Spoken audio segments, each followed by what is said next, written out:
The sea between England and France is not very wide. From the cliffs above the channel, the far coast can feel almost close enough to imagine. But in the Middle Ages, that narrow water did not divide two simple nations, in the way a modern map might suggest. It was less like a wall and more like a road. Across it moved ships, merchants, wool, wine, letters, soldiers, and royal messengers carrying words sealed in wax. Across it also moved claims, old promises, remembered marriages, and one dangerous idea, that a crown on the other side of the water might also belong to him.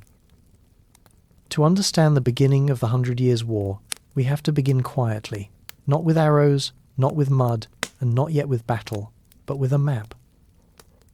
Imagine a parchment map under lamplight. England lies to the north and west. France stretches broad below it, filled with duchies, counties, towns, rivers, roads, and old noble houses. But the lines on that map do not behave like the borders we know today. Medieval kings did not rule over neat blocks of colour. Their power was layered. A ruler could be sovereign in one place, and a vassal in another. He could wear a crown in his own kingdom, and yet owe homage, for lands he held from another king. This was the language of feudal Europe. Land, marriage, inheritance, obligation, and memory. For generations, the kings of England had held lands in France. By the 14th century, the most important of these lands lay in the southwest, in Aquitaine and Gascony. They connected England to continental politics. They brought wealth, wine, influence, noble loyalties, and a foothold in a world where land was not only property, but identity. Yet those lands also placed the English king in an uncomfortable position. In England, he was a king in his own right. In parts of France, he held territory that drew him into a feudal relationship with the King of France. London could not simply ignore Paris, and Paris could not easily tolerate a powerful foreign king holding large territories inside the French realm. So the tension was already there, before the famous claim to the French crown. It was there in documents, ceremonies, disputes over rights, arguments over justice, and the quiet question of who had the final word. Long before armies crossed fields, parchment and oaths had begun their work. Then came the question of succession. In 1328, the direct male line of the Capetian kings of France came to an end. The throne passed to Philip VI of Valois, a French prince from a related branch of the royal family. But Edward III of England had his own connection to that house. His mother, Isabella, was the daughter of Philip IV of France. Through her, Edward could argue that the blood of the Capetians also ran in him. His claim was not absurd. Medieval inheritance could be complicated, and royal blood was never a small matter. But the claim was politically dangerous. To accept it would mean allowing the King of England to become King of France. It would ask French nobles, towns, lawyers, bishops, and princes to imagine their kingdom passing through a woman's line into the hands of a ruler across the sea. French political society rejected that possibility. Later generations would often explain this rejection through the language of Salic law, as if one ancient rule had clearly settled the matter from the beginning. But in Edward's own time, the argument was not so clean. The appeal to Salic law became stronger, as the Valois kings and their supporters shaped the story of their legitimacy. At the beginning, law, custom, politics, fear, and royal interest were tangled together. This is why the 100 Years' War cannot be reduced to one man's ambition, one stolen crown, or a simple quarrel between England and France. Edward's claim mattered because it stood on unstable ground. French lands held by an English king, French authority pressed against those lands, noble pride, old marriages, and the weight of feudal obligation.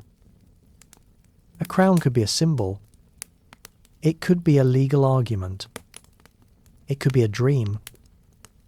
But in the hands of a king, it could also become a weapon. If the question had only been inheritance, perhaps it might have remained in letters and embassies. But inheritance touched land. Land touched homage. Homage touched sovereignty.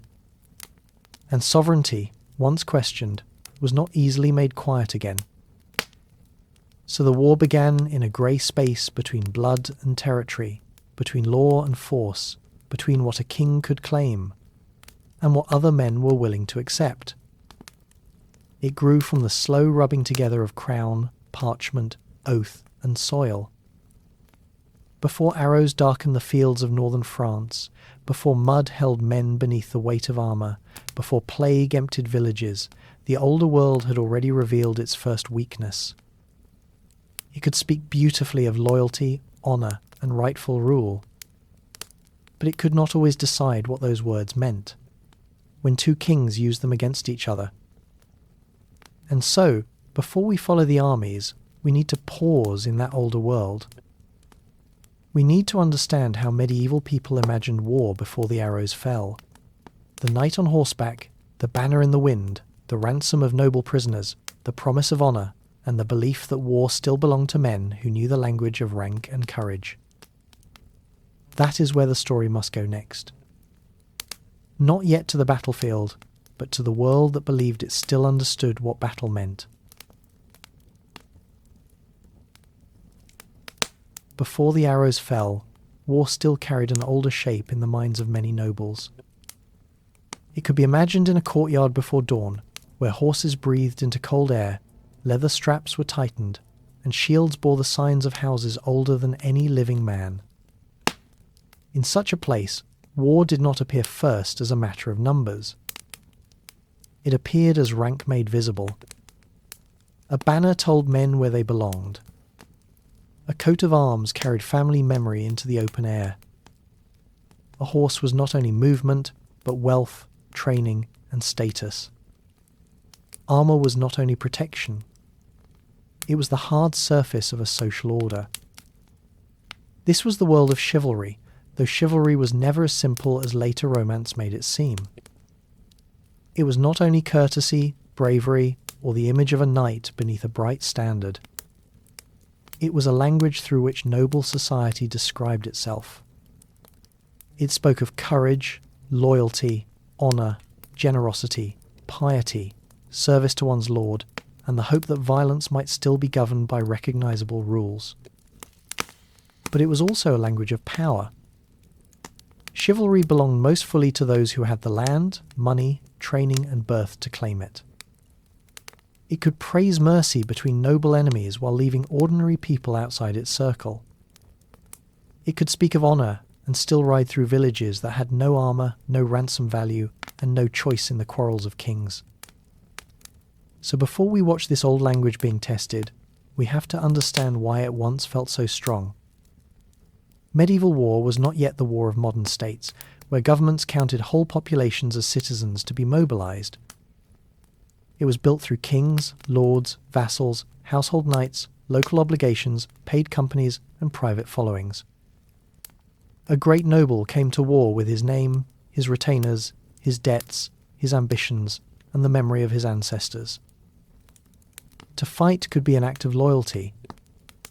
It could also be an act of calculation. A man might follow his king because he owed service. He might follow his lord because his land depended on it. He might seek reputation, favour, booty, or ransom. In this world, honour and profit were not always opposites. They often rode together. The battlefield, then, was not only a place of death. It was also a place where rank tried to make itself visible. A mounted knight at the centre of the fighting represented more than military usefulness. He represented a claim about how society should be ordered. The charge of armoured horsemen was not simply a tactic. It was a public statement of courage, wealth, and command. Even captivity had its own strange logic. Among nobles, to capture a valuable enemy could be more useful than killing him. A prisoner of high birth might bring ransom, prestige, and political leverage. Defeat, for such a man, did not always mean immediate death. It might mean negotiation, confinement, humiliation, and money enough to trouble a family for years. Yet this rule did not fall evenly across the field. The common soldier could not always expect such careful treatment. The peasant whose crop was taken, the townsman whose walls were threatened, the archer without noble blood, the servant following a lord's baggage, these people lived much closer to the harder edge of war. The noble code did not make war gentle. It only gave certain men a way to describe their violence as ordered. That is why chivalry should not be treated as either a beautiful lie or a pure ideal. It was both real and incomplete. Men believed in it. They wrote about it, trained for it, judged one another by it, and feared shame when they failed to live up to it. At the same time, it could hide suffering beneath ceremony, turning war into a stage for noble memory while the countryside paid in silence. This old language had strength. It gave warriors a sense of place. It tied military service to family, faith, lordship, and reputation. It taught men that courage mattered, that loyalty mattered, that a noble name could be honoured or stained. For a society built on visible hierarchy, chivalry made the hierarchy feel meaningful. But its weaknesses were already there. It placed enormous trust in personal valour. It valued the mounted nobleman as the natural centre of battle. It did not always understand how discipline, terrain, infantry, archery, exhaustion, and careful command could humble even the bravest charge. It was comfortable with campaigns of honour and plunder, but less prepared for long wars that strained taxation and wore down villages year after year. And so, when Edward III carried his claim across the water, he did not carry only a legal argument. He carried the assumptions of his age. Around him were men who understood war through banners, horses, oaths, noble service, and the search for honour.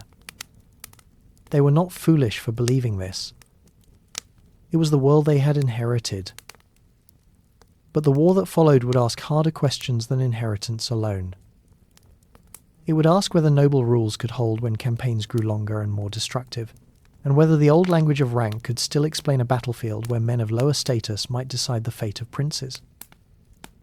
Before the arrows challenged the knight had to be understood on his own terms.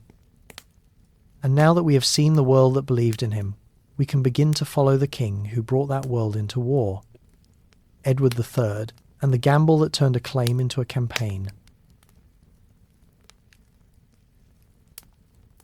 Before Edward III could fight for a crown, he had to move more than men. He had to move money, ships, promises, wool, credit, and belief. A claim could be written on parchment, sealed with wax, and carried by messengers across the channel. But war required heavier things. Timber in the shipyards, silver for soldiers, horses gathered for transport, and allies willing to trust that England's danger was worth sharing. Imagine, then, not a battlefield, but a council chamber in London. A map of France lies open on a table. Beside it are letters, accounts, seals, and lists of obligations. Men speak of rights, but also of loans. They speak of honour, but also of shipping. Beyond the room are merchants who know the value of wool, nobles who know the cost of service, and sailors who know that the channel is calm only when it chooses to be. Edward was young, ambitious, and conscious of the dignity of his crown. But he was not moving through an empty world where a king's will alone could create a war. His claim to France stood beside a more immediate problem: the safety and authority of English lands in Aquitaine and Gascony. If French pressure grew there, England's position on the continent could slowly weaken. If Edward did nothing, the English king might remain crowned in London, yet become more vulnerable across the water. So Edward's claim was both a right he asserted and a weapon he could use. It gave language to resistance. It turned a dispute over homage and territory into something larger. By claiming the French crown, Edward could challenge Philip VI not merely as a difficult vassal, but as a rival king with a rival story of legitimacy. Philip, however, cannot be understood simply as an obstacle placed in Edward's path. From the French side, the danger looked different. A powerful English king holding broad lands inside France was not a small inconvenience. It was a problem at the heart of royal authority. If the French crown wished to strengthen its control, it could not forever accept a half-independent power in the southwest, especially one ruled by a king across the sea. Both kings, then, defended dignity. Both defended authority. Both used the language of law, but law did not float above politics. It moved through land, pride, counsel, money, and fear. The quarrel was not a clean line between right and wrong. It was a tightening knot of two monarchies trying to define where their power ended and where the others began. To make that knot useful, Edward had to look beyond France itself. His claim became a diplomatic instrument. In the Low Countries, in Flanders and among neighbouring powers, he could seek friends who had their own reasons to worry about France.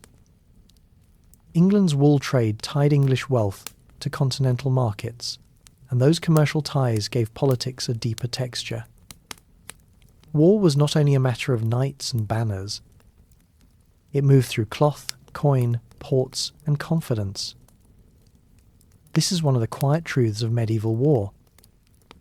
Before a noble charge could be admired, someone had to pay for it. Soldiers needed wages.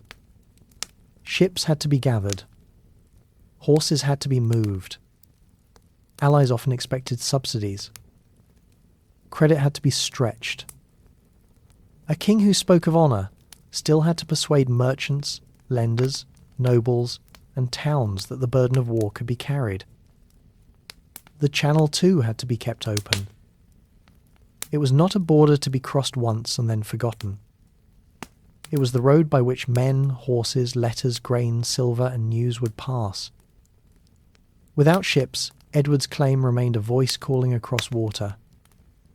With ships, it could become an army, a campaign, and a pressure felt on French soil. That is why the struggle at sea mattered in the early years. In 1340, at Sluys, English naval victory helped open the way for Edward's continental war. It did not make England the permanent master of the sea, and it did not decide the whole conflict. But it showed that before the old world could test itself on land, the road across the water had to be made usable. Still, every success deepened the wager. Edward's gamble was not only military. It was financial, diplomatic, and dynastic. He placed England's credit under strain. He tied his nobles to a long and uncertain enterprise. He leaned on trade, alliance, and reputation.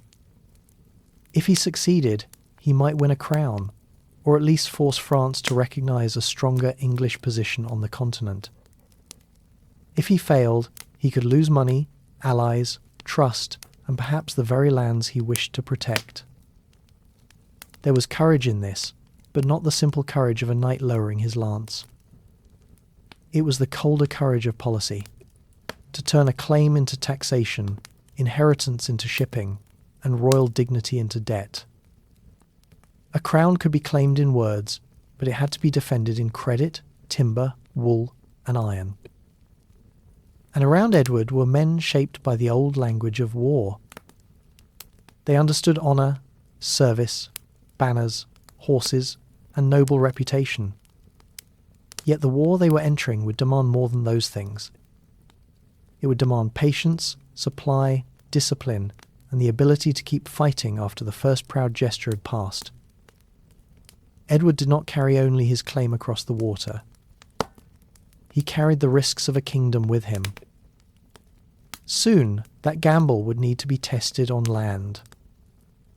The letters, loans, ships, alliances, and vows would move toward fields in northern France, where the old order would stand beneath its banners and discover that a royal claim was only the beginning. At Crécy, the hill, the bows, and the habits of chivalry would meet in a quieter but harsher kind of judgment. In late August of 1346, the fields near Crécy-en-Ponthieu did not yet know that memory would return to them again and again. They were only fields in northern France, lying under a fading sky, with roads, hedges, slopes, and open ground shaped by weather and use. To the men who came there, the land was not an idea. It was uneven earth beneath tired feet, a place where distance mattered, where light was failing, and where an army had to decide whether to wait or move. Edward III had brought his gamble across the water, through ships, debts, alliances, and marching days. Now that gamble had reached the ground itself. His claim to France could no longer remain only a royal title, a seal, or a diplomatic instrument. It had to be defended by men standing in formation, by horses held back, by archers set in place, and by the quiet discipline of waiting on a chosen hill. Edward did not meet the French army in an empty, neutral space. He chose ground that could serve his purpose. A slope could slow an attack. Distance could lengthen danger. A line that held its place could make a charging enemy spend strength before contact was even made. The hill was not a background to the battle. It was one of the silent actors in it. The English army was not made of bows alone. There were men-at-arms, infantry, commanders, servants, and archers whose lower social rank did not prevent them from shaping the fate of nobles. The longbow mattered, but it mattered inside a system. It worked with ground, discipline, distance, and time. Its arrows could wound, frighten, disrupt, and break the rhythm of movement. But the bow did not act by itself, as if one weapon had stepped onto the field and rewritten history alone. That is the mistake later stories sometimes make. They turn Crécy into a simple contest between an English invention and French pride. But war is rarely so clean. The arrows mattered because they fell from a prepared position. They mattered because the English line waited. They mattered because the French approached under pressure, in disorder, and with the expectations of another kind of war. On the French side stood Philip VI and a great host of nobles, knights, men-at-arms, and supporting troops. Their numbers, like so many medieval battle numbers, are debated. What matters here is not an exact count, but the character of the force. This was an army carrying the confidence of aristocratic war. Banners, mounted power, noble competition, and the belief that courage and status could still impose order on the field. The French were not simply foolish men riding into danger. Many were experienced and brave, shaped by a world in which rank was visible, honour demanded action, and the noble charge had long been treated as the natural centre of battle. But a large, noble army could be difficult to coordinate. Men arrived at different times. Messages had to pass through noise and dust. Urgency, fatigue, and the desire for distinction could pull against caution. As the French approached, the field began to answer them in a language colder than honour. The slope, the waiting line, the distance, and the arrows all narrowed their choices. The Genoese crossbowmen, often remembered in accounts of the battle, stood within this larger disorder. It would be too simple to make them the cause of French failure, or to reduce the moment to crossbow against longbow. They were part of a field already troubled by timing, command, movement, and pressure. Then the English arrows began their work. They did not need to create panic all at once. They only needed to disturb rhythm, to make advance more difficult, to turn approach into strain. Horses could be unsettled. Men could lose formation. Those behind could press upon those ahead. The field, which noble imagination might have seen as a place for courage to reveal itself, began to behave instead like a machine of delay and confusion.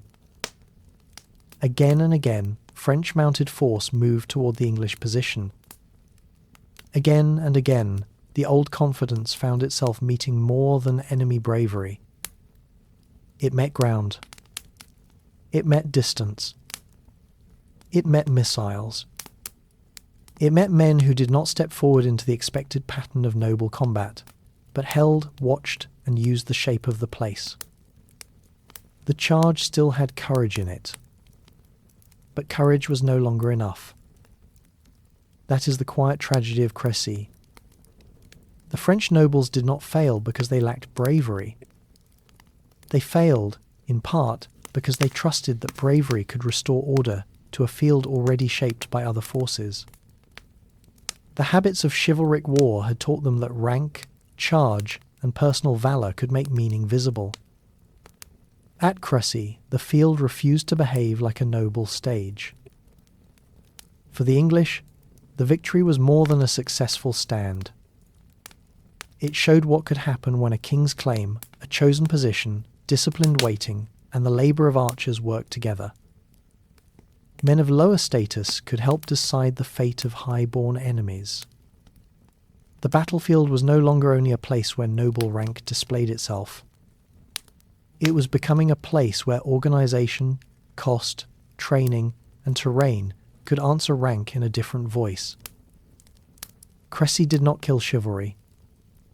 It did not make knights disappear, and it did not end the Middle Ages in one afternoon. Noble cavalry would continue to matter. Honour would continue to be praised. Chroniclers would still search for courage, shame, loyalty, and memory in battle. But after Crécy, chivalry had reason to be uneasy. Its language still sounded beautiful, yet the field had shown that beauty could be interrupted by arrows falling from men who did not stand at the top of society. When evening settled over the battlefield, the old order had not collapsed. It had trembled.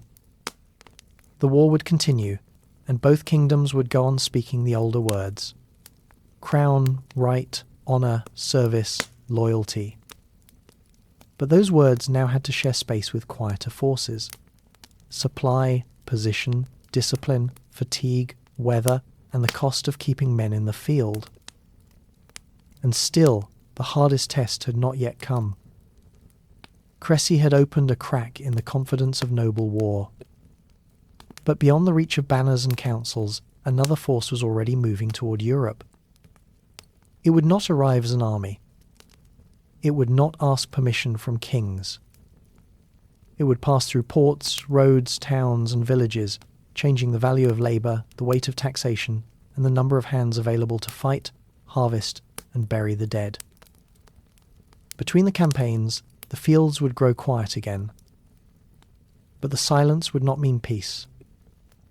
In empty houses, in closed workshops, in villages where fewer voices answered the morning bells, the war would begin to meet a different enemy. Not one that carried a banner, but one that changed the world in which every banner had to be raised. After Crécy, the fields grew quiet again. Grass returned to places where men had stood in fear and discipline. Roads that had carried armies began to carry carts, merchants, pilgrims, and ordinary travellers once more. In villages, bells still marked the hours. In ports, ships still moved with cargo and rumour. War had stepped back from the hill, but the world behind the war had not become peaceful. Across that world, something unseen was moving. It did not carry a banner. It did not ride beneath a coat of arms. It did not ask a king for passage or wait for a treaty to be signed. It moved through harbours, roads, markets, households, monasteries, and parishes. It crossed borders that soldiers struggled to cross and entered places where no army had yet marched. The Black Death did not defeat an army in the field. It changed the world in which armies had to be raised, fed, paid and endured. The plague did not decide the 100 Years' War by itself. No single illness can explain a struggle so long, so political, and so deeply tied to land, crowns, credit, and memory. But beginning in the late 1340s, as the disease spread through much of Europe, it altered the human ground beneath the war. Modern estimates of death vary, and no careful history should pretend that every place suffered in the same way. Yet many communities in England, France, and beyond lost a large part of their people. For war, this mattered in ways that were both simple and profound. War had always required bodies. It needed soldiers, archers, sailors, wagon drivers, smiths, carpenters, farmers, tax collectors, clerks, messengers, and men to carry grain along bad roads. It needed hands to harvest the fields that fed armies. It needed hands to build carts, repair bridges, shoe horses, make arrows, load ships, and bury the dead when the work was done. The plague made bodies harder to count, harder to command, and harder to replace. A lord might still owe service. A king might still demand taxes. A town might still be told to provide money, ships, or supplies. But beneath every order lay the same question: who remained to do the work? In the countryside, land did not vanish, but the people who worked it became fewer. Fields could remain open, but labour became scarcer. Surviving workers, in many places, had more reason to ask for better terms, higher wages, or freedom from older obligations. Landlords and officials tried to hold the old arrangements in place, but the world had shifted beneath them. A village that had already lost too much could not be made whole again by command. This changed the pressure of war. A campaign was never only a movement of armed men. It was also a demand placed on farms, towns, roads, animals, workshops, and households. If labour became scarce, food became harder to gather. If wages rose, service became more expensive. If rents and local incomes weakened, noble households had less certainty beneath their honours. The old language of war still spoke of courage and duty, but courage and duty had to be carried by damaged communities. Kings felt this pressure as well. To continue fighting, they needed revenue, loans, records, officers, and political consent. They needed systems that could turn a royal purpose into grain, coin, transport, and wages. After the plague, taxation could feel heavier, not only because rulers asked for more, but because fewer people were left to bear the weight. A king who wished to keep fighting had to command not only armies, but damaged societies. This is where the silence between campaigns becomes important. War was not measured only by banners and battles.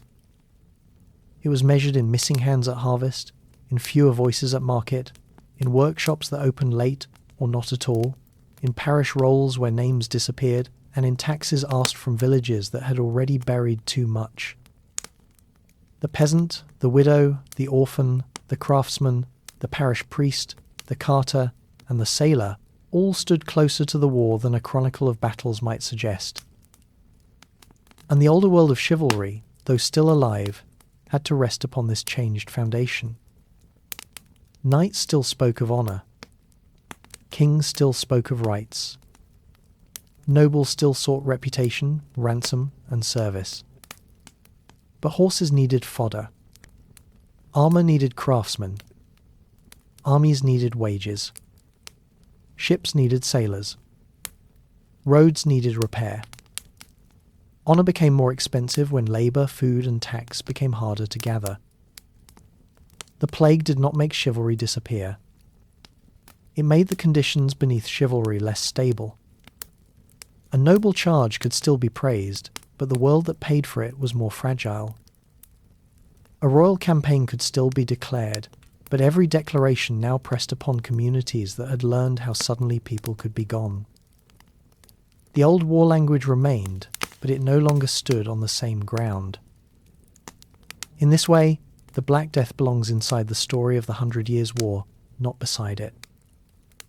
It was not a separate darkness between brighter scenes of battle. It changed what kings could demand, what subjects could endure, what labour was worth, and how much pain a society could absorb before war became something heavier than glory. When armies moved again, they moved through a changed world. The roads were still there, the banners still rose, and men still rode in search of honour, profit, and royal favour.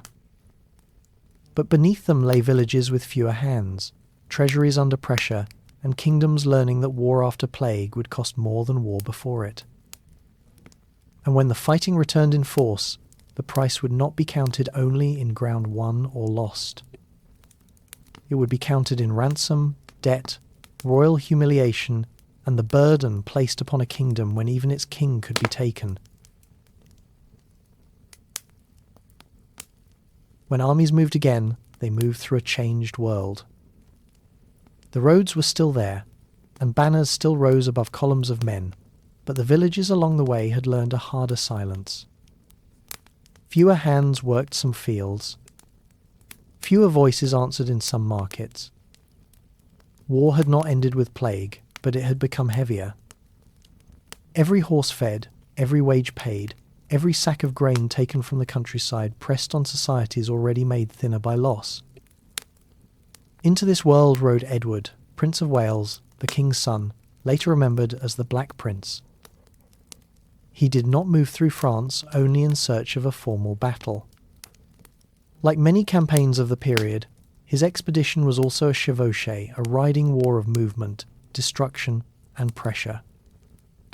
It was war against capacity, against harvests, taxes, confidence, and the ability of a king to protect his land.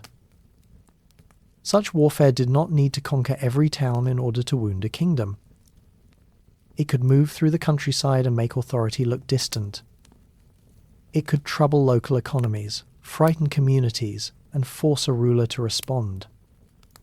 If the French king allowed English forces to ride too freely through his lands, the damage was not only material, it touched reputation, obedience, and the promise that a king could shelter his people. John II of France therefore faced more than a military problem. He faced a royal one. A king was expected to defend his realm, answer insult, and stand before his nobles as the visible centre of authority. After Crécy, the shadow of defeat had not vanished from French memory. To pursue the prince's army was not simply recklessness. It was also an attempt to restore confidence, to show that France could still answer invasion with royal force. Near Poitiers in September 1356, that pressure returned to the field. The English army, smaller and burdened by campaign, found strength in position, discipline, and the ability to make the ground work for it. The French army came with the weight of kingship, noble expectation, and the hope of trapping the raiders before they could escape. Once again, the battle was not a simple test of courage. It was a test of movement, timing, command, terrain, and restraint. The fighting around Poitiers should not be reduced to a single weapon or a single error. English archers mattered, but they were part of a wider arrangement. Defensive ground mattered. Obstacles and narrow approaches mattered. Men-at-arms mattered. So did the difficulty of making a large army act as one body under pressure. The French were not without courage, and John himself would not be remembered as a king who fled the danger. But courage could not guarantee control. The field slowly turned against the French king. Attacks lost rhythm. The English position held. Movement became harder to manage. The old language of noble battle still spoke of honour, loyalty, and personal valour, but the ground was answering in another voice. As at Crécy, bravery was real. As at Crécy, bravery was not enough. Then came the moment that gave Poitiers its deeper weight. John II, King of France, was captured. A captured knight could trouble a family. A captured king could trouble a kingdom. In the world of chivalric war, noble prisoners had value. Ransom was not an accident outside the system, it was part of the system. A high-born captive could bring money, prestige, leverage, and memory. But when the captive was a king, the logic of ransom grew far beyond one household. It entered the treasury, the council chamber, the towns, and the political imagination of an entire realm. John was not merely a nobleman with a famous name. He was the figure around whom law, justice, dignity, and royal authority gathered. His capture turned defeat into a question that France had to live with. How does a kingdom act when its king is in enemy hands? Who governs in his absence? Who negotiates? Who pays? How much can subjects be asked to bear for the recovery of royal honour? The battle had been fought near Poitiers, but its price would be paid far from the field. It would be paid in negotiations, in loans, in taxes, and in the unease of towns and nobles asked to support a ransom large enough to become a political burden. John was taken to England, where his captivity became both a prize and a problem. For the English, he was leverage. For France, he was a wound that could not be hidden. This is why Poitiers was not simply Crécy repeated. Crécy had made chivalry uneasy on the battlefield. Poitiers made it expensive at the level of a kingdom. The old noble rule that a valuable prisoner should be held for ransom still operated, but now it operated upon the body of a king. What had once been a practice among aristocrats became a crisis of fiscal strength, royal dignity, and public patience. Nor should John's capture be read only as shame. There was courage in his presence on the field, and later memory often noticed that courage. But courage did not prevent consequence. A king might behave honourably and still leave his kingdom exposed to debt, bargaining, and disorder. The ideals of chivalry could praise his conduct, while the machinery of government struggled with what his conduct had cost. After Poitiers, France had to face the limits of answering English war in the old way. To charge, to pursue, to meet honour with battle, these were not always enough. A kingdom bruised by plague, burdened by ransom, and strained by taxation could not survive by noble courage alone. It needed patience, administration, money, fortified places, local loyalty, and time. The old banners would not disappear. Knights would not vanish. Kings would still speak of right, honour, and service. But the rhythm of the war had begun to change. France had been wounded not only in body, but in confidence. To endure, it would have to learn a quieter discipline. Not always to answer immediately, not always to seek the field the enemy desired, but to gather, wait, recover, and survive. After Poitiers, France had to live with an absence. Its king was across the water, held in England, while in France the rooms of government still had to open, seals still had to be pressed into wax, taxes still had to be discussed, and messengers still had to ride between towns, nobles, and councils. The war had not stopped because the king was gone. It had entered the machinery of government. Defeat had moved from the battlefield into the chamber, the ledger, and the town gate. John II's capture wounded royal dignity, but it also created practical questions that could not be answered by courage alone. How would ransom be raised? Who would speak for the kingdom? How much could towns and villages bear after plague, taxation, and years of war? What did loyalty mean when loyalty had to be paid in coin? In this strained world stood the Dauphin Charles, the king's son, still young, not yet the ruler later remembered as Charles the Wise. He did not inherit a simple task. Around him were nobles guarding their privileges, towns demanding a voice, creditors watching royal need, and communities already tired from disease and war. To govern in such a moment was not to stand beneath a bright banner. It was to sit among accounts, petitions, arguments, and fears. France had been hurt by English victories, but the deeper lesson was not that French courage had failed. Courage had been present at Crécy. Courage had been present at Poitiers. The problem was that courage, when forced into the wrong field at the wrong time, could become ruinously expensive. The French crown had to learn that not every challenge required an immediate battle, and not every refusal to fight was cowardice. To wait could feel dishonourable in a world trained to value visible action. Noble culture admired the man who answered insult, rode toward danger, and placed his body where his name could be seen. But a kingdom wounded by ransom and plague could not afford every gesture of courage. If England wanted France to hurry into prepared ground, then patience itself could become a shield. This did not mean doing nothing. Waiting, in war, could be a form of work. It could mean repairing walls, holding fortified towns, watching roads, gathering taxes slowly, rebuilding credit, protecting grain, and keeping loyalty from breaking apart. It could mean allowing an English raid to exhaust itself rather than giving it the battle it desired. It could mean choosing space, time, and supply over the old demand for immediate honour. In the years that followed, this quieter discipline would become more visible. Charles, as he grew into power, came to favour caution, administration, and recovery over reckless display. He was not a saviour stepping out of legend.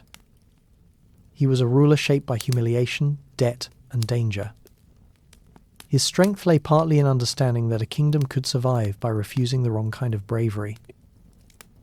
Beside this changing rhythm stood figures such as Bertrand du Guesclin. He should not be imagined as an unbeatable hero or as a man who solved the war by himself. His importance lies elsewhere. He came to represent a more practical kind of soldiering, avoiding the enemy's strengths, recovering towns and fortresses, using pressure, negotiation, local knowledge, and persistence. This was not the shining battlefield of chivalric poetry. It was slower, narrower, and often less glorious. France began to understand that English power was strongest when French forces accepted the field on English terms, advancing into prepared positions, under pressure, against discipline, missiles, and ground carefully used. Refusing such fields did not erase danger, but it changed the rhythm. The English could still raid. They could still burn, threaten, and demand. But raiding armies also needed food, movement, time, and opportunity. If those were denied, war became harder for them too.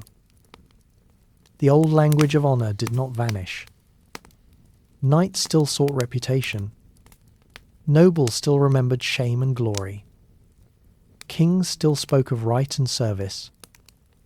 But that language had to share space with another one: administration, taxation, fortified places, local loyalty, controlled risk, and endurance.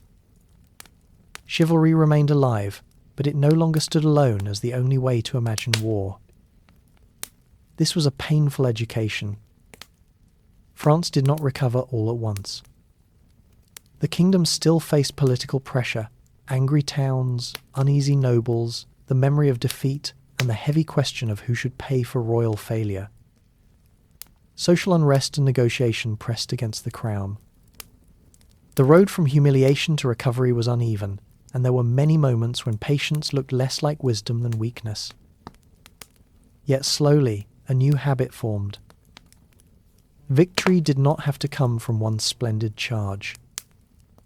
It could come from refusing the wrong battle, holding the right town, keeping the treasury alive, and allowing time to do what pride could not.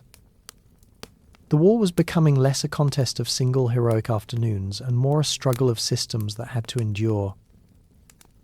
As the war lengthened, glory became harder to find. What remained, more often, were roads worn by raiders, villages asked to pay again, garrisons waiting behind walls, and soldiers who fought less for banners than for wages. The old dream of war still flickered in noble memory, but the ground beneath it was growing colder, more administrative, and more tired. By the time the war had learned to wait, it had also learned to spread. It no longer needed a king's banner on the horizon to make itself felt. A small garrison behind a wall, a captain asking payment at a gate, a rumour of riders near the next valley, these could be enough to change the mood of a village for days. The famous battles remained in memory because they were visible. A field could be named. A king could be captured. A charge could be described by chroniclers who knew how to arrange courage and shame into a story. But much of the 100 Years' War did not look like that. It lived in slower places, on roads, in account books, inside market towns, and in the uneasy space between protection and extortion. When glory faded, war did not become smaller. It became more difficult to separate from ordinary life. A miller might feel it in the price of grain. A merchant might feel it when a road became unsafe. A town council might feel it when a nearby fortress required money or supplies. A farmer might feel it not as one great catastrophe, but as a season made uncertain by too many armed men passing close by. The chevauchée had already shown how this could work. A riding army did not need to occupy every place it touched. Its purpose was often to make a region feel exposed. Harvests could be interrupted. Local confidence could weaken. The king's ability to protect his people could be made to look distant. A village did not need to be ruined completely to be changed by war. Sometimes it only needed to learn that the road was no longer harmless. This kind of pressure left marks that were not always dramatic enough for heroic memory. A family might hide animals. A parish might delay repairs. A town might spend money on walls instead of trade. A lord might lose income from lands that had not technically been conquered. War became less a single event than a condition, something people planned around even when no battle was being fought nearby. The men who carried this war were not all the same. Some served kings. Some followed great lords. Some moved under captains whose authority depended on pay, opportunity, and reputation. In the uneasy spaces between campaign and truce, armed companies could become difficult to control. The names often used for them, routiers, free companies, mercenary bands, can make them sound like figures outside society. Yet many were men pulled into a world where fighting had become work. That does not make the damage gentle. A soldier who had no reliable wage still needed to eat. A company that had no clear employer could become a danger to the lands around it. Promises of protection might become demands for money. A fortress that defended a road might also drain the countryside that supplied it. The border between order and threat was not always easy for ordinary people to see. Castles, walled towns, bridges, and river crossings mattered more in this kind of war than a story of chivalry might suggest. They controlled movement. They sheltered troops.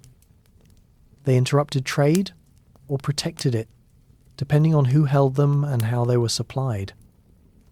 A castle could be a refuge in one season and a burden in another. To keep it useful, someone had to feed the garrison, mend the walls, pay the guards, and negotiate with the people nearby. For many people, war appeared as a series of obligations rather than a single memory. A payment was requested. A road was avoided. A gate was watched. A cart was taken for service. News arrived late, and by the time it reached a village, the danger might already have moved somewhere else. This was not the clear battlefield of noble imagination. It was a quieter geography of pressure.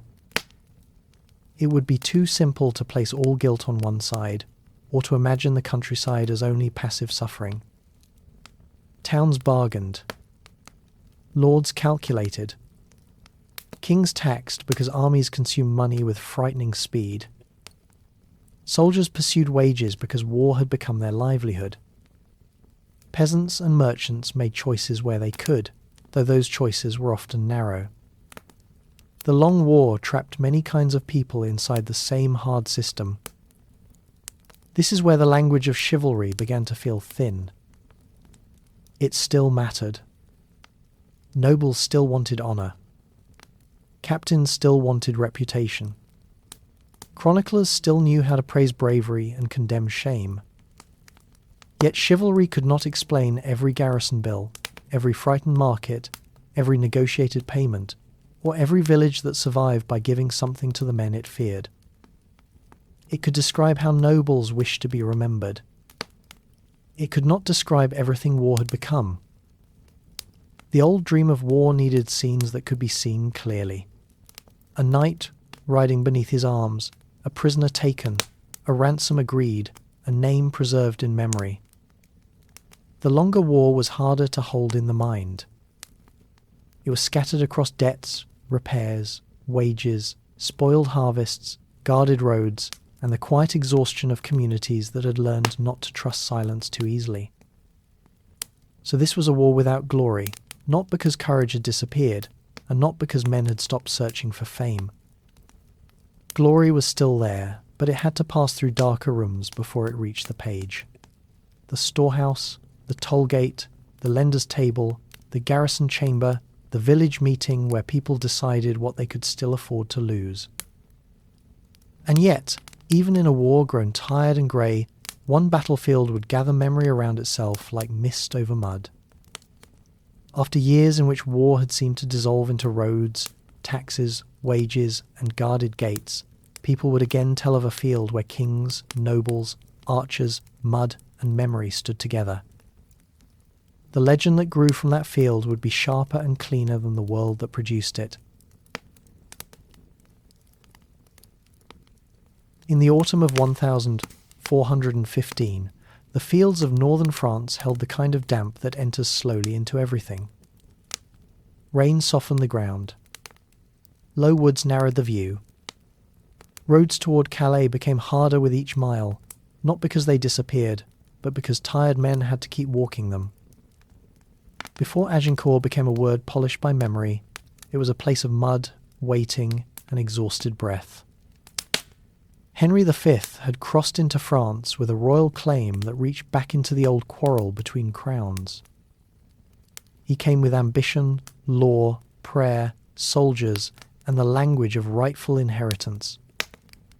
Yet by the time his army moved away from the siege of Harfleur, the campaign had lost much of its clean shape. Disease had weakened men. Time had been spent. Supplies were strained. The English were not marching toward legend as if they had chosen it. They were trying to reach Calais. That matters because later memory often begins at the moment when the story becomes bright. It sees Henry, the longbow, the small army, and the great victory. But the men who reached Agincourt did not arrive as symbols. They arrived tired, hungry, and pressed by danger. Their strength lay not in perfect condition, but in discipline, experience, and the ability to use a narrow field when escape had become difficult. The French, too, deserved to be seen without caricature. They were not fools riding blindly into history. They were nobles, men-at-arms, commanders, and servants of a kingdom that had watched an English king move through French land. To let Henry pass unchallenged would have carried its own cost. Honour mattered, but so did royal authority, local pressure, and the expectation that invasion should be answered. Still, the French army brought its own difficulties with it. A great host of nobles was not always easy to make into a single instrument. Rank, precedence, pride, and urgency could complicate command. The desire to close with the enemy was not irrational in itself. It came from a world where noble combat still carried deep meaning. But meaning did not make the ground wider, or the mud firmer, or the movement of armoured men easier. The field near Agincourt was not a stage waiting politely for courage. It was narrow, hemmed in by woods, and made worse by wet soil and heavy passage. The mud did not fight alone, but it made every movement more costly. It slowed feet, tired legs, and deepened confusion. Men who expected battle to reveal valour found themselves entering a space where the earth itself resisted them. The English longbow mattered, as it had mattered before, but not as a lonely miracle. It mattered because the field made advance difficult, because the archers were placed within a defensive order, and because the French had to move through pressure before they could reach the English line. Wooden stakes, discipline, distance, and timing all belong to the same story. The weapon was powerful, but it did not stand outside the field. It worked with the field. As the French advanced, the battle began to lose the clarity that memory would later give it. Movement compressed. Men pressed forward into ground that gave little help. Arrows created fear, injury, and disorder, but mud and crowding did their own quiet work.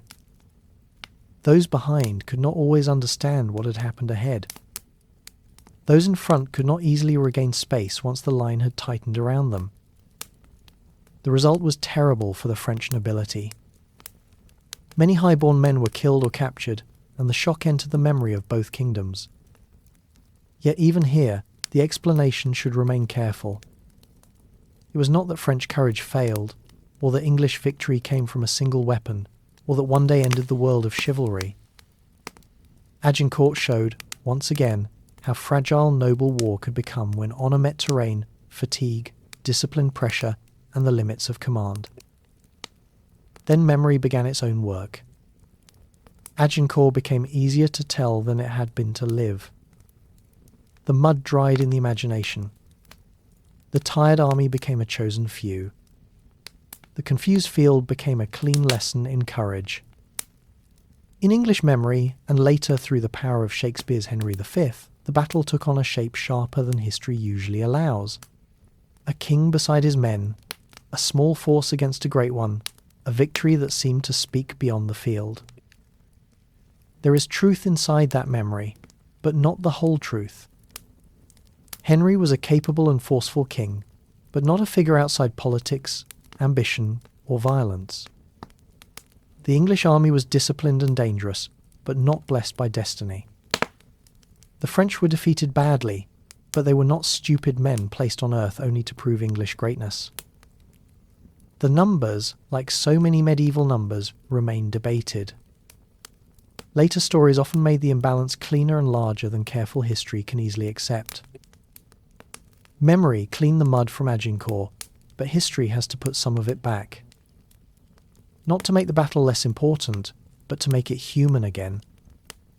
The greatness of the event does not lie only in legend. It lies in the fact that a tired army, a narrow field, wet ground, disciplined archers, armoured nobles, fear, command, and chance all met in one place, and later generations tried to make that meeting mean something clear. Agincourt did not kill chivalry. If anything, the memory of the battle shows how deeply people still desired chivalric meaning. They wanted courage to be visible, kingship to be noble, victory to be deserved, and defeat to carry moral shape. But the field itself was less clean. It showed that high birth could be trapped in mud, that honour could lose its footing, and that the story told afterward might be smoother than the ground beneath the dead. From the mud of Agincourt, the claim to France rose again. It would no longer live only in the voices of soldiers or in the memory of a field. It would move into ink, marriage, inheritance, and treaty.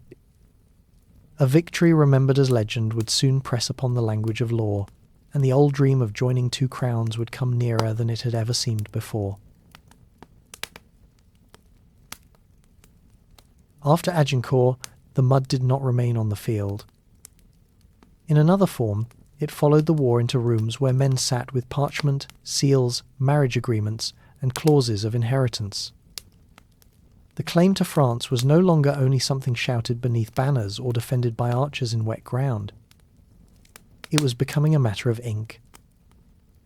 A battlefield could open a door, but a treaty had to pretend it could build a house. Henry V's victory had made him more than a raiding king with an old claim. It gave weight to his demands. It made French weakness more visible, and it forced those who opposed him to think not only of battle, but of negotiation, alliance, and survival. Yet Agincourt did not hand France to England. Victories still had to be turned into obedience, and obedience was never as easy as a signature. France, by then, was not a kingdom speaking with one voice. Charles VI had long suffered from periods of mental illness, leaving royal authority unstable at the very centre. Around the throne, factions struggled for power. The rivalry between Armagnac and Burgundian interests did not merely divide nobles in courtly argument. It shaped the roads by which armies moved and the choices by which towns survived.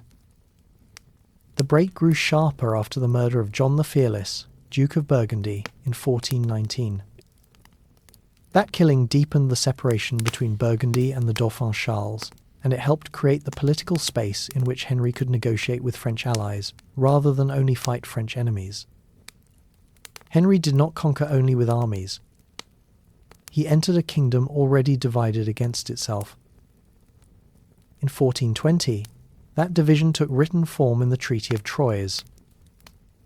The arrangement was extraordinary.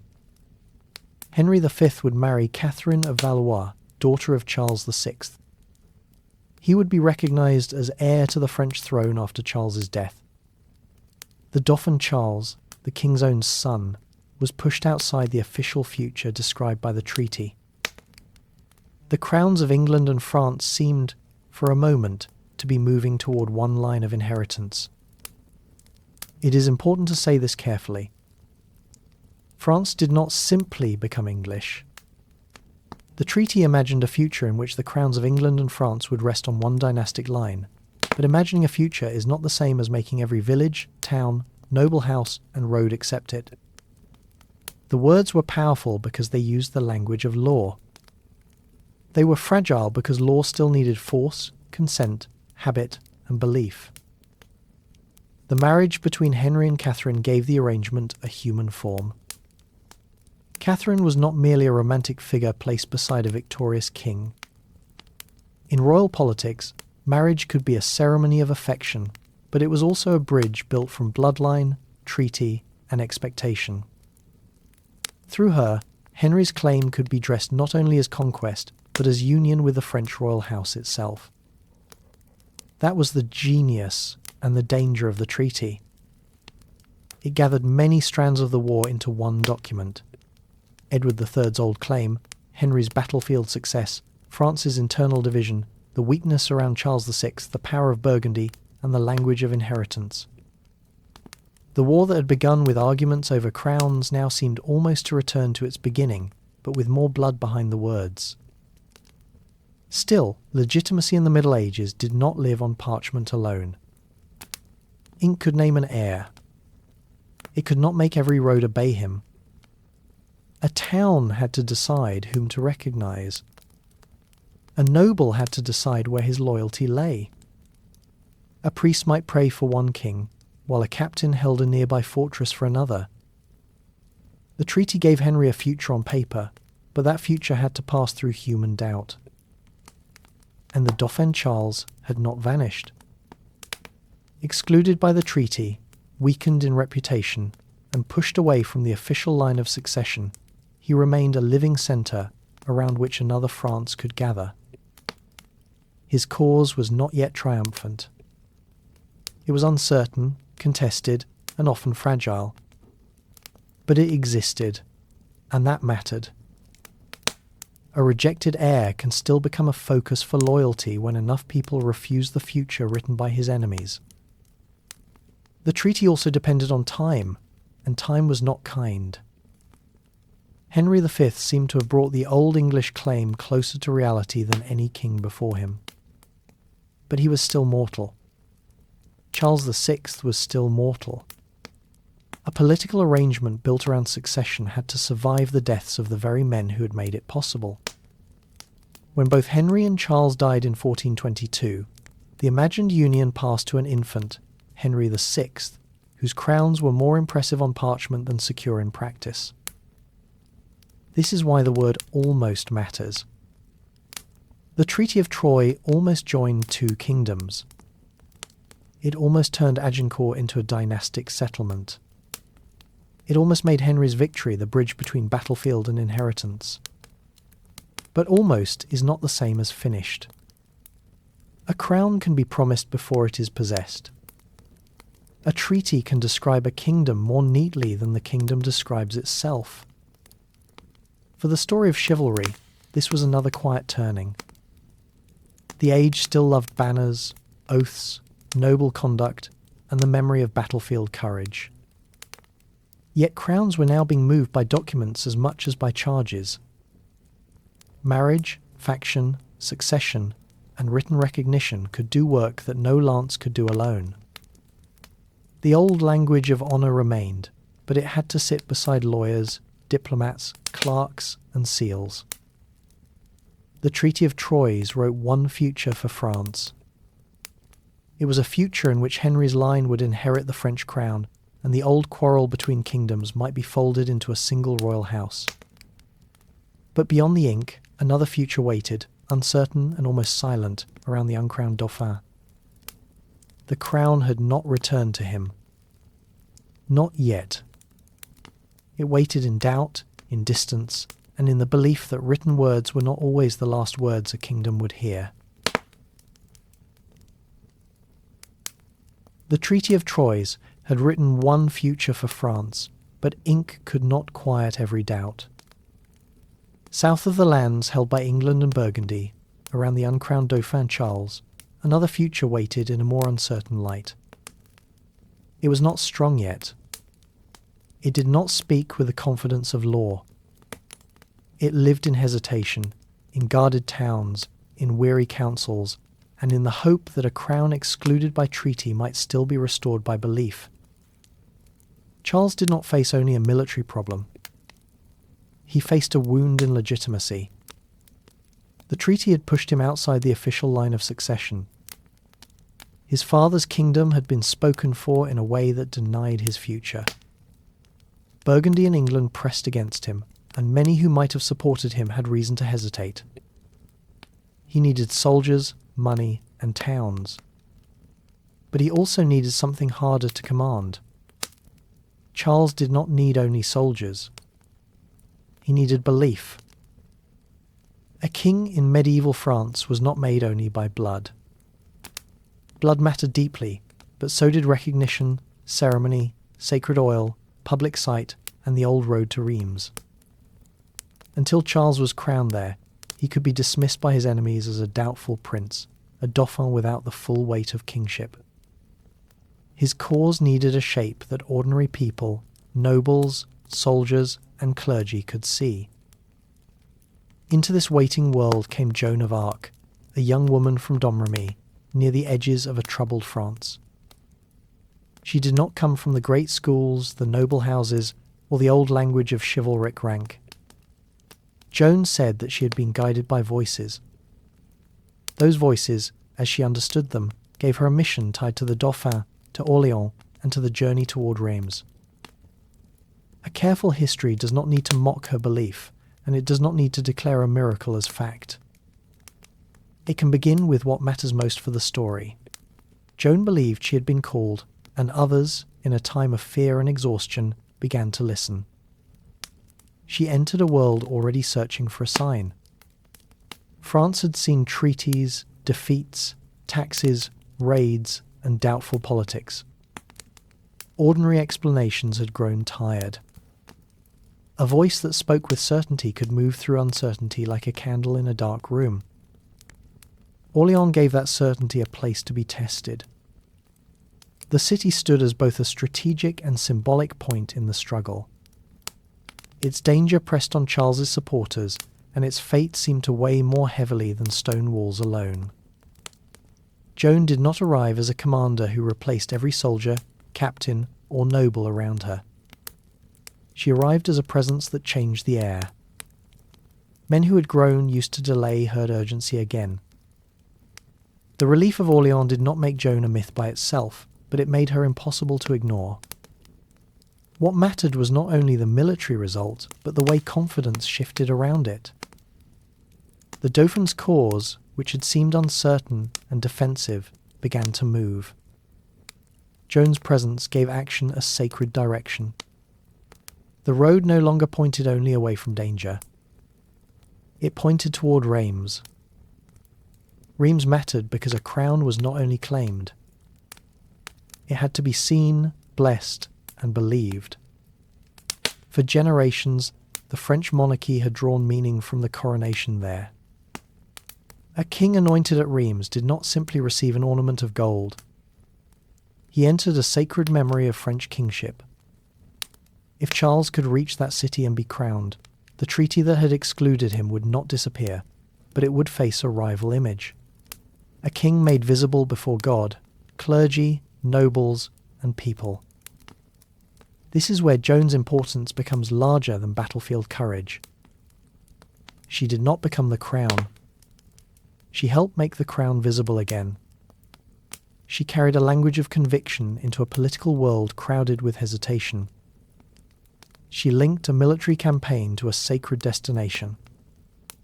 She helped turn Charles from a questioned dauphin into a king whose legitimacy could be witnessed. When Charles was crowned at Reims in 1429, the war did not end. England and Burgundy remained powerful. Towns and fortresses still had to be held or won. The countryside still knew fear, and the machinery of war still demanded money, men, and time. But something essential had changed. The French crown had returned to ceremony. It had acquired once more a body, a ritual, and a public face. Joan's own path would not remain safe. The forces against her understood that she was dangerous not only because she had stood near battle, but because she had helped give Charles's kingship a sacred and persuasive form. Later, when she was captured and judged, her voices, obedience, clothing, and authority would be turned into questions by her enemies. But even that later attack shows the importance she had come to hold. To damage Joan was also to damage the meaning she had helped create around Charles VII. The old world still loved knights and banners, but the crown had returned through a voice no chivalric handbook could easily explain. Joan did not fit neatly into the old order. She was not a great noble, not a prince, not a knight trained from childhood in aristocratic war.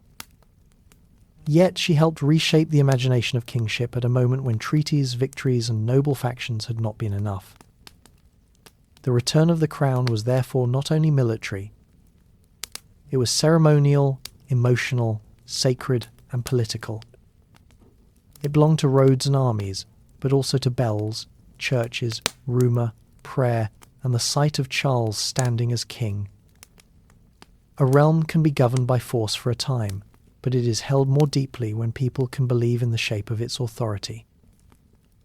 The crown had returned in ceremony. But ceremony did not open every gate, quiet every garrison, or recover every town. Stone walls still held roads and rivers. Captains still watched from towers. Beyond the sound of bells, another sound was beginning to matter in the long work of recovery. The slow, heavy voice of guns before the walls. The bells of Reims could make a king visible, but they could not open every gate. After Charles VII was crowned, France had recovered something precious. A centre, a ritual, a shape of legitimacy that people could see and believe. Yet beyond the cathedral, stone walls still held towns, bridges, river crossings, and roads. Garrisons still watched from towers. The crown had returned in ceremony, but the kingdom still had to be recovered in earth, timber, stone, and money.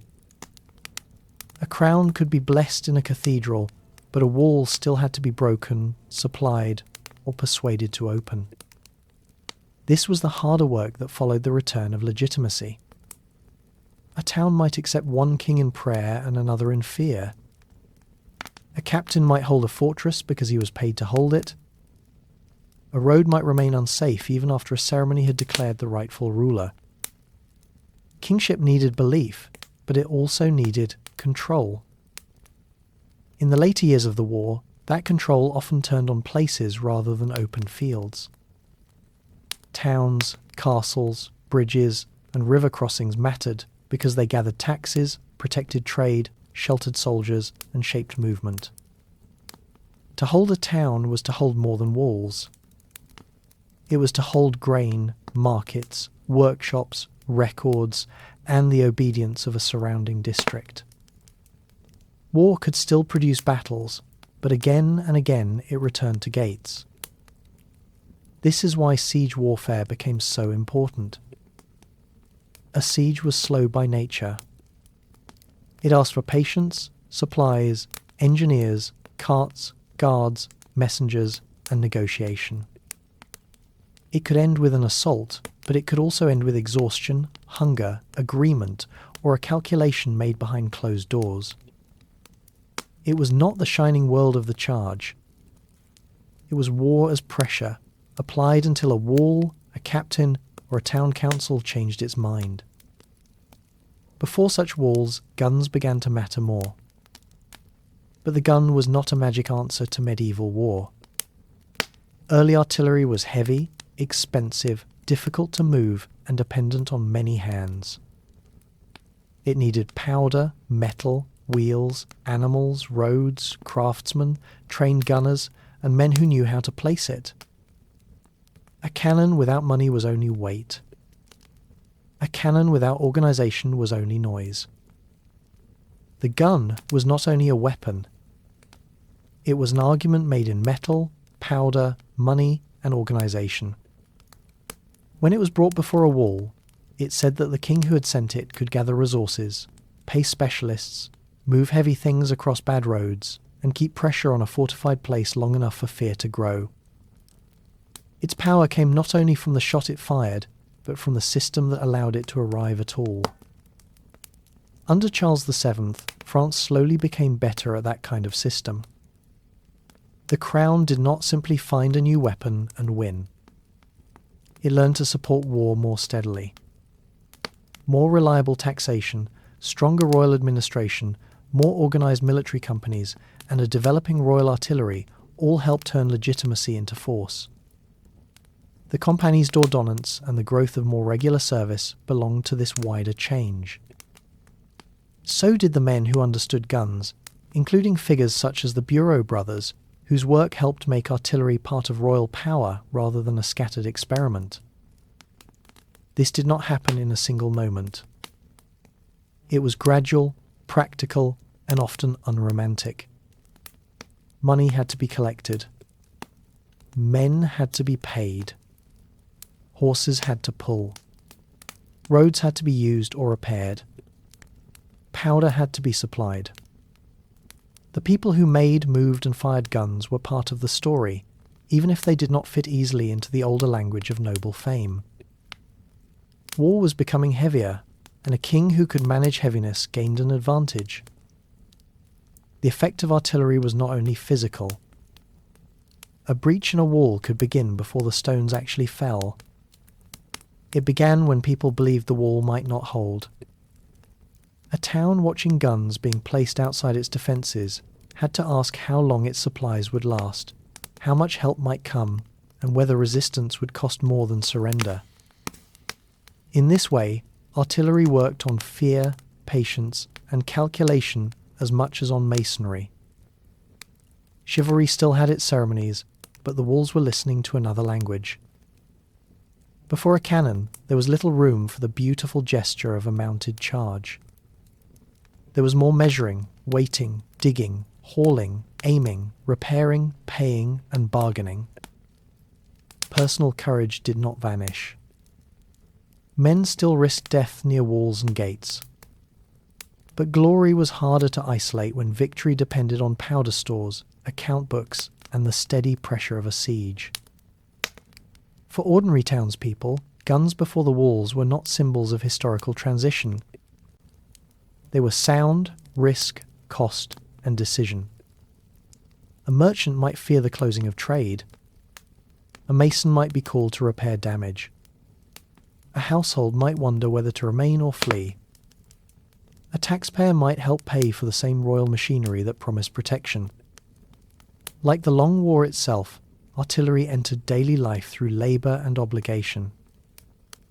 As French siegecraft and royal artillery improved, English-held places in France became harder to maintain. This did not mean that guns alone turned the war. It meant that the French crown was learning to connect belief with administration and ceremony with force. The king crowned at Rheims now had to be a king who could pay, organise, besiege, and endure. By the time guns spoke before the walls, the old dream of war had not vanished. Knights still rode. Banners still rose. Honour still mattered to the men who fought and wrote about fighting. But the dream had been surrounded by slower powers. Taxes, clerks, powder, hunger, waiting, and the machinery of kings. The question was no longer only who was brave enough to charge. It was what kind of world could still be explained by the old language of chivalry, and what had already slipped beyond it. By the time guns spoke before the walls, the old dream of war had not disappeared. Knights still rode beneath banners. Nobles still cared for reputation. Chroniclers still found room for courage, shame, loyalty, and honour. Even in a world of taxes, clerks, powder, and sieges, men still wanted war to mean something more than hunger and calculation. So it is too simple to say that chivalry died. It did not fall from a horse on one afternoon at Crécy, or sink into the mud at Agincourt, or vanish when cannon smoke drifted before a wall. Chivalry survived as language, memory, ceremony, and desire. It remained in stories, in noble households, in royal pageantry, and in the way warriors wished to be remembered. What changed was not the existence of the dream. What changed was the confidence that the dream could govern the field. The older world had believed that noble birth gave war a kind of order, that mounted courage could restore balance, that ransom could contain violence within recognizable rules, and that honour could make killing understandable. The 100 Years' War did not erase those beliefs in one stroke. It made them insufficient. Crécy had shown one fracture. The old noble battlefield expected courage to be visible, and courage was visible there. But ground, preparation, discipline, and distance mattered more than the old imagination wished to admit. The English longbow was not magic, but in the right order, on the right ground, it helped turn noble expectation into confusion. A man's rank could not protect him from terrain. Agincourt showed the lesson again, more deeply stained by memory. Later stories made the field cleaner than it had been, but the mud mattered because it resisted the body. It made movement harder, crowded men together, and turned noble advance into pressure and disorder. The French were not defeated because they lacked courage. They were defeated in a world where courage had to pass through mud, arrows, fatigue, command, and chance. Poitiers revealed another weakness in the old order. Ransom was part of chivalric war. A noble captive could be a source of wealth, honour, and negotiation. But when John II of France was captured, the custom grew too large for its own frame. A rule made for noble households became too heavy when it fell upon a kingdom. The price of a captured king was paid not only in silver, but in taxation, unrest, bargaining, and wounded royal dignity. Then plague entered the story, not as a single cause, but as a deep alteration of the world beneath war. It changed labour, settlement, wages, fear, and the capacity of villages to bear repeated demands. The war after plague was fought by societies that had already lost too much. Chivalry could praise a brave lord, but it could not fully explain an empty field, a heavier tax, or a village that had learned to fear both armies and collectors. As the war lengthened, glory became harder to separate from administration. Roads, garrisons, free companies, tolls, and town gates became as much a part of the war as banners and charges. For many people, the conflict was not remembered as a single battlefield, but as a chain of obligations. Someone had to feed soldiers, repair walls, pay ransoms, supply carts, and decide which armed men were dangerous and which were supposedly protective. The old language of honour remained beautiful, but it had become incomplete. It could still describe how nobles hoped to appear. It could still give shape to courage. But it could not contain every tax demand, every unpaid company, every frightened market, or every fortress that was both shield and burden. War had slipped beyond the ceremonial centre of noble combat and spread into the structures that kept society moving. The same was true of politics. The Treaty of Troyes showed that crowns could be moved by ink, marriage, faction, and inheritance. Joan of Arc showed that legitimacy could be stirred by belief, ceremony, sacred kingship, and public imagination. Reims mattered as deeply as any battlefield because a crown had to be seen and believed, not merely claimed. None of this fits neatly into a simple story of knights meeting knights beneath the sun. And then came guns before the walls. They did not end chivalry overnight. They did not make bravery useless. But they belonged to another rhythm. A cannon required money, metal, powder, transport, trained hands, and patient command. It spoke the language of a heavier war, one carried by treasuries, officers, roads, and specialists. Chivalry still had its ceremonies, but the walls were listening to another language. This is what the arrows, mud, and plague truly broke. Not the songs, not the gestures, not the longing for honour. They broke the older certainty that noble war could explain itself. Arrows showed that disciplined common soldiers, distance, and position could shape the fate of aristocrats. Mud showed that the earth did not respect rank. Plague showed that war rested on bodies, labour, money, and endurance far below the bright surface of noble memory. Other pressures joined them. Ransom, taxes, treaties, guns, clerks, ships, garrisons, and towns that had to choose survival before glory. Together, they did not make the medieval world vanish.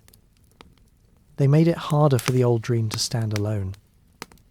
Chivalry survived, but it survived more as memory than as mastery. What really died, then, was not chivalry as an ideal. It was the older confidence that chivalry could organise violence, explain defeat, preserve order, and make war morally legible. The dream remained, but it had been surrounded. It could still comfort nobles, decorate chronicles, and shape stories told by firelight. But it could no longer rule the whole field. What remained after that confidence faded was not silence, exactly. It was a quieter world of stronger crowns, heavier taxes, guarded towns, tired villages, and memories that refused to disappear. The banners would be lowered, but the stories would remain. Men would still speak of honour, and perhaps they needed to. But beneath the stories lay roads worn by armies, fields changed by plague, walls marked by guns, and a long war that had taught Europe how fragile its old dreams could be. When the long war drew toward its end, it did not end with one clean sound. There was no single trumpet that told every town, village, and road that the old struggle was over. In some places, the sign was a gate open to a new authority. In others, it was an English garrison leaving, a French officer arriving, or a town council deciding which king it now had to obey. The usual date given for the end is 1453, after Castillon and the loss of Bordeaux. Yet the meaning of that ending was larger than one field or one city. England's hold on France had shrunk until the old claim to rule the French kingdom no longer had the weight it once carried in war. Calais would remain English for another century, but most of the mainland world that English kings had tried to command was gone. For France, the end of the war did not mean that the kingdom suddenly became modern, peaceful, or simple. It meant that the crown had learned hard lessons. It had learned that a king needed more than noble loyalty and sacred ceremony. He needed regular revenue, officers who could carry orders, soldiers who could be paid, and weapons that could be moved, supplied, and used in long campaigns. The French crown had been humiliated more than once.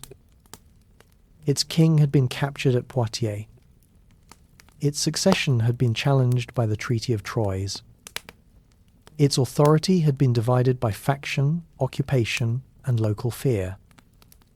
But by the later 15th century, it had become better at turning legitimacy into control. Taxation, royal administration, organised companies of soldiers, and artillery gave the monarchy tools that earlier kings had possessed less securely. This did not erase the nobility. Great lords remained powerful, proud, and necessary. Noble honour did not disappear from politics or war. But the crown now stood in a different relation to them. The king could reach into the realm through officials, taxes, courts, and military organisation with a steadier hand than before. France had not stepped suddenly into the modern world, but royal power had become harder to ignore. England was changed in another way. Its kings had carried the claim to France across the Channel for generations, and English memory would keep some of the war's victories bright. Agincourt, especially, would remain a field where courage, kingship, and national memory could gather. But victories in memory did not become lasting possession. The loss of French lands brought disappointment, debt, and questions about royal leadership back to England.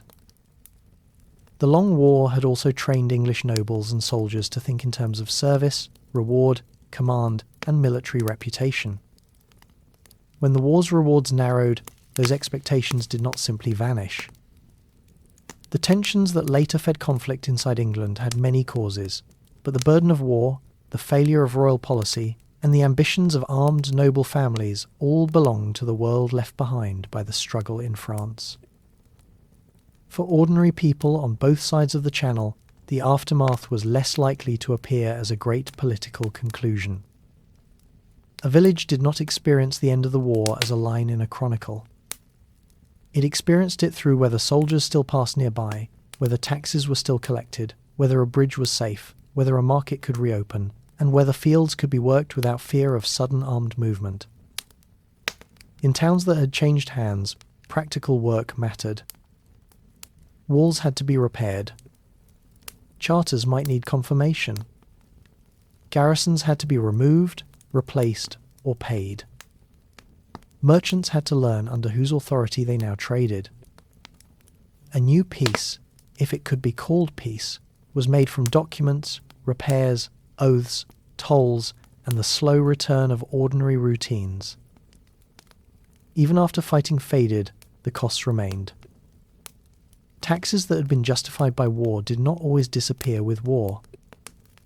Royal governments had learned how much could be raised when danger was great, and subjects had learned how heavy the demands of kings could become.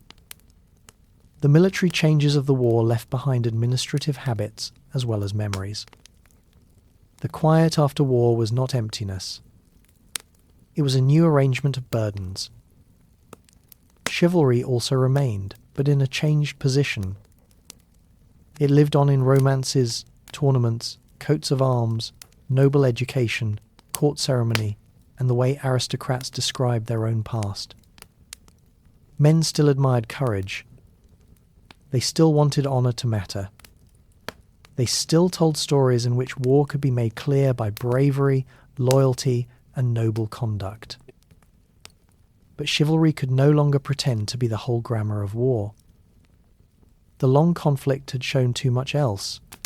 Archers holding prepared ground, kings ransomed at impossible cost, villages pressed by taxation, treaties rewriting inheritance, a young woman helping restore a crown through belief and ceremony, and guns brought before walls by men paid and organised by the state. The old language survived, but it had to share the page. This is how arrows, mud, and plague broke the age of chivalry. Not by making honour vanish. Not by making knights useless. Arrows reveal that discipline, distance, and men outside the highest ranks could decide the fate of nobles. Mud revealed that the battlefield itself could resist the stories men wanted to tell about courage. Plague revealed that war rested on labour, bodies, money, and social endurance. Around those forces gathered others.